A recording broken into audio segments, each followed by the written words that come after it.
to Mr. Delaney, who said, he was a former Democratic representative from Virginia, I think. Virginia. No, he's from Maryland. And he's a moderate, right? He said that he was talking about expanding Medicare coverage. And he says that over Mr. Delaney suggested that some of their plans were rooted in fairy tale economics. Well, Ms. Warren said, if we can't campaign on fairy tale economics, then why are we out here? Is basically what she said. Nobody's phrasing it that way, but that's what she said in response to his charge that these are fairy tale economics trying to provide Medicare to all. And it really is. We get definitely going to skip these commercials today. We're going to head right to the chase. We're going to run out these last 11 minutes.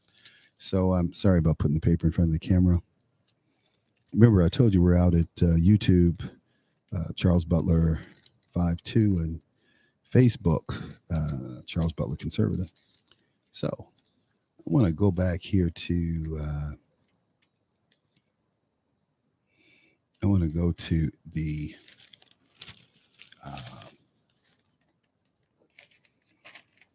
opinion page of Wall Street Journal today. And I thought it was really interesting in that folks were talking about this one gentleman, and I talk about Gadsden often, Bill Galston. He says that two endearing verses govern presidential politics. You can't win the presidency without receiving your party's nomination, but you can't win the general election if the stances you adopted to win the primary make you unacceptable to most Americans. Winning means finding a sweet spot, the overlap between those two imperatives. Now, let's be clear. None of the Democrats, absolutely none of them, have found that sweet spot that would overlap those two imperatives, because there isn't any. We understand from dealing with Barack Obama that Democrat elites think that people are stupid. Americans are stupid. What was the guy? It wasn't Berwin. It was a guy said that Americans are stupid. That's how we got Obamacare. That's how we got Obamacare through. Americans are stupid. And I can remember being at a barbecue shack and this guy was bragging about President Obama. And I said, well, what's so great about Obama? He said, well, I have health care. I have health care. I said, well, but why should I pay for your health care? Well, I mean, if you have some money, why can't you pay for my health care? I said, but why should I? I should give my money to whom I want to give it to. I don't know you. Why should I care about you? And his retort was, because I'm here. And I said, but I don't care about you being here. See, this is where we are today in this give. The government should take care of you. You're your brother's keeper. I'm not my brother's keeper. You're not your brother's keeper. You know, it's like that Jesse Jackson thing about we. You know, you always talk about we have to do this and we have to do that. Well, Jesse, where's the money that you get? You don't pass out that we money. You know, when people don't have jobs or have job discrimination issues, do you come to their rescue? The answer is hell no. You know, I wish I could take callers today, but I'm not going to take callers today. I'm going to keep rolling and hope you'll keep up with me. But this guy Galston is talking about the Democrat victory playbook. I didn't say Democratic. I said Democrat. Because, see, Democratic is a government. They always want to call the Democrat Party the Democratic Party. No, it's not. It's the Democrat Party is what it should be called. Democratic Party is a form of government. Well, the Republican Party is part of that form of government. It's not okay, so you have a Republican government or a representative government. But we are a republic. People don't understand that. We are not a democracy in America. Technically, we're a republic. Technically. But we're taught that we're democracy. We're not a democracy. Look up the definitions. And see, this gets beyond the civics grade school kind of level of discussion and talk.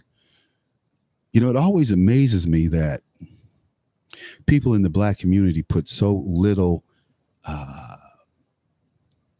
importance on the power of learning in the books today.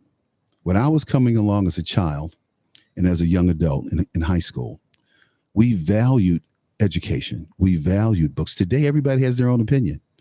And I call it voodoo intellect. It's the voodoo intellect that runs through the Black community, where people are constantly misinformed. And they use this misinformation as somehow it is information that's practical.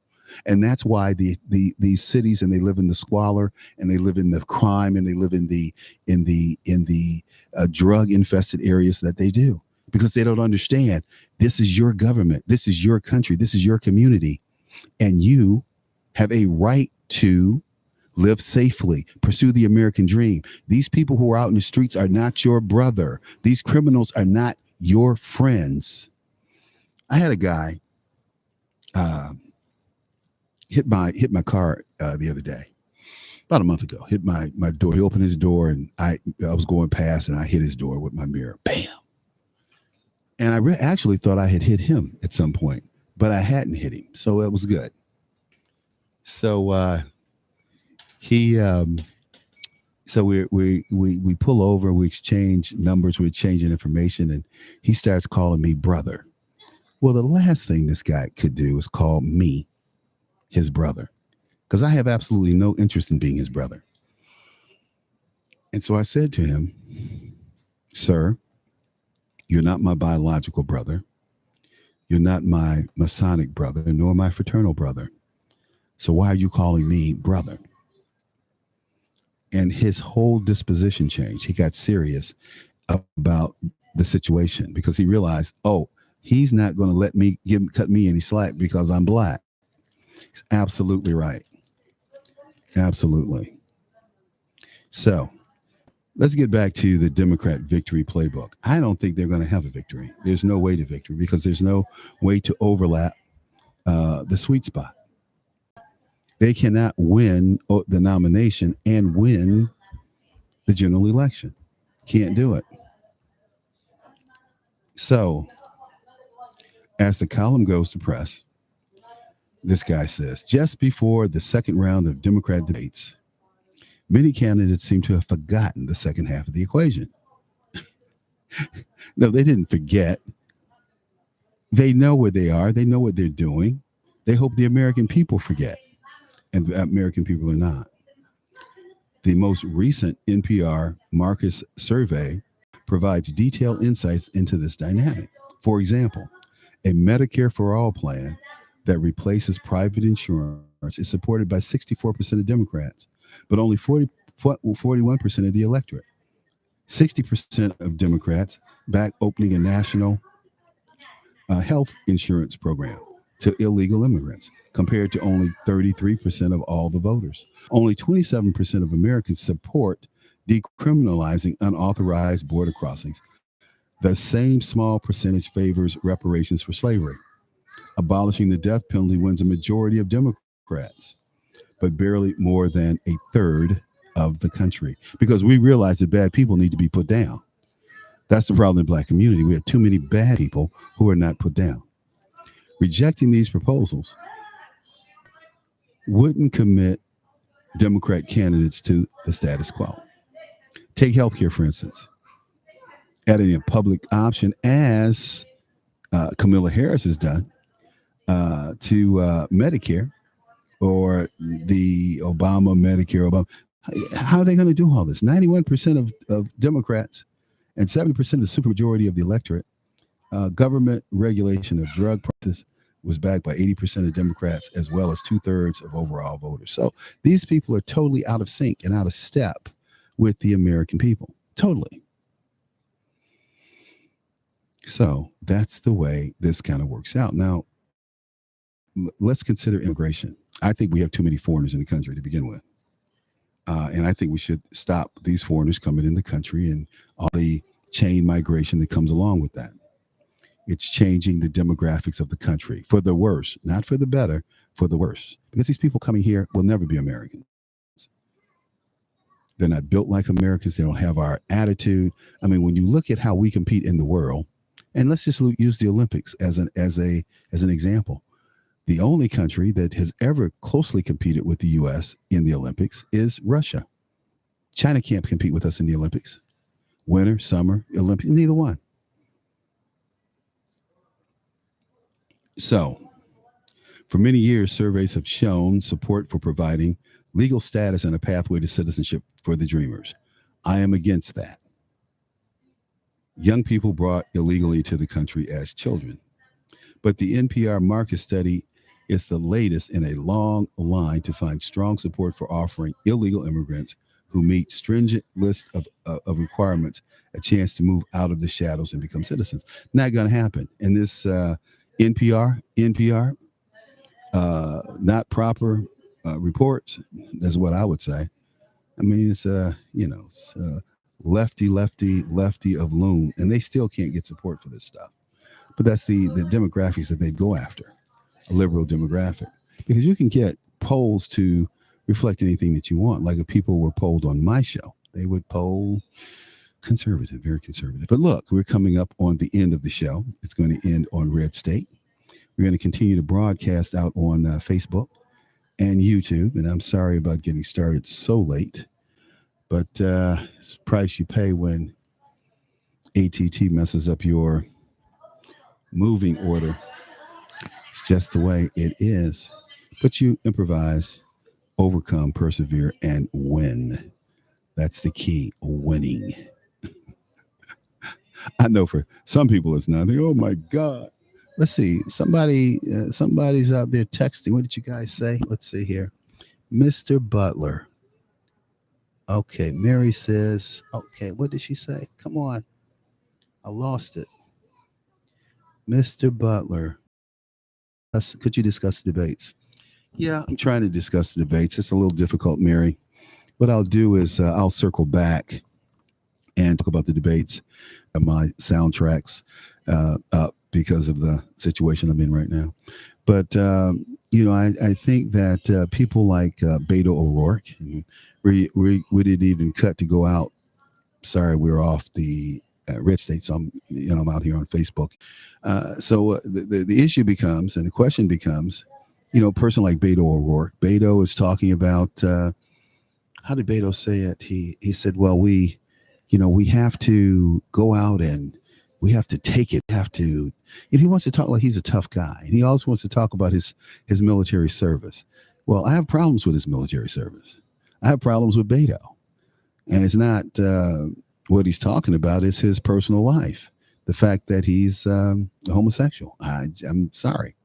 There's something about those people that you just can't trust them, especially when the going gets tough. Can't trust them. And he's talking about his husband. Sorry. But the debates, I thought the debates were interesting. Nothing surprising coming out of debates. I think tonight is going to be interesting. Kamala Harris and Joe Biden on stage. Joe said he's not going to be nice and kind. He's going to come out swinging, and I hope he does. Kamala is certainly going to swing because she is a serious, evil, bitch. That blackness in her, I tell you, she's a rough one. So we'll see. I think that we have to circle back. But I appreciate you calling in, Mary, and telling us about that. Now, this guy, what is it? We're talking about a cop getting doused with water. I see this. This is crazy. Why would they do that? Now, I wanted to share with you. I saw this movie. Wow. Saw this movie called Once Upon Hollywood. Man, it was so good. God, it was good. It was really a good movie. You should check it out. It's long though, but you should check it out. About Charles Manson. And what if things have been a little different? I love it. I love it. Hey, but I hope that I'll have things working tomorrow. Hope that I'll be back in my little studio and I have my internet and be rolling along. Or spending time with me today. Thanks so much for tuning in and being loyal, and bring some other viewers with you, and family members and whatever. I promise to keep a family kind of oriented show. Thanks for tuning in. I'm sending Mary Frances McCarthy, and I can't read that last name because I'm out here in the sun. It's horrible, but I'll fix it tomorrow. Hey guys, thanks for, like I said, for tuning in, and I'll see you tomorrow. Uh, Same time, same place, and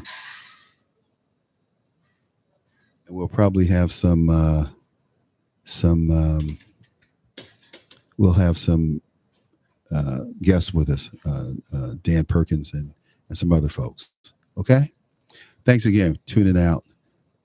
Charles Butler and the reality check. Okay.